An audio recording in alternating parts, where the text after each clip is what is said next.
तुझ पे है जा कुर्बान। भगवान में अनुराग रखने वाले सज्जनों, मनुष्य जब किसी से ईर्ष्या से भर जाता है तो उसका बुरा होना भी उसे आनंदित कर देता है। पर ईर्ष्या से प्राप्त हुआ आनंद अंततः सर्वनाश का कारण बन जाता है।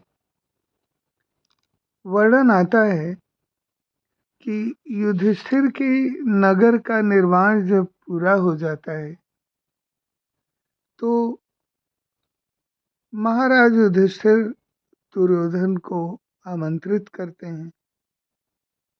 मैदानों ने महलों की, राज्य सभाओं आदि की ऐसी विलक्षण पद्धति से कौशल से रचना की थी कि जल और थल में भेद कर पाना कठिन था।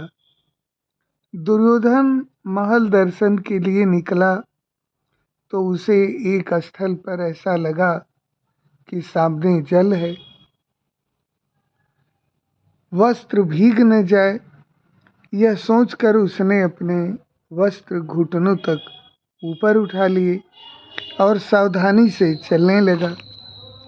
द्रौपदी ने जब यह दृश्य देखा तो उसे हंसी आ गई।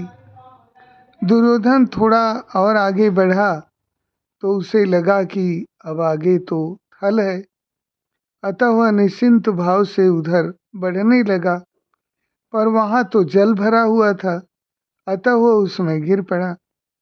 इस दृश्य को देखने के बाद द्रौपदी को हंसी तो आई ही, साथ ही उसके मुंह से यह व्यंग्यात्मक वाक्य भी निकला कि अंधे का बेटा अंधा ही तो होगा।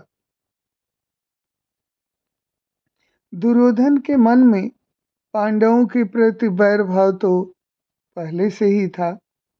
द्रौपदी के द्वारा किए गए इस कटाक्ष से वह तिलमिला उठा और उसके मन में द्रौपदी को अपमानित कर उससे बदला लेने की तीव्रतम भावना जागृत हुई।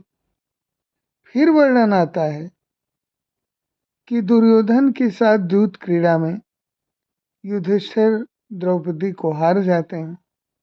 दुर्योधन उस समय दुशासन को आदेश देता है कि द्रौपदी को सभा में लाए और फिर उसके साथ जिस तरह का व्यवहार करने की चेष्टा की गई वह द्रौपदी के उस वाक्य की प्रतिक्रिया ही तो थी।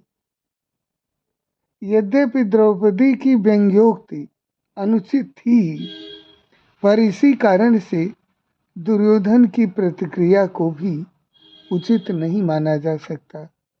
वस्तुतः इसी प्रतिक्रिया के कारण ही उसका सर्वनाश भी हो गया। हे गोविंद, सबको ईर्ष्या, द्वेष और डाह से बचाए रखिए। तुझ पे है जा कुर्बान।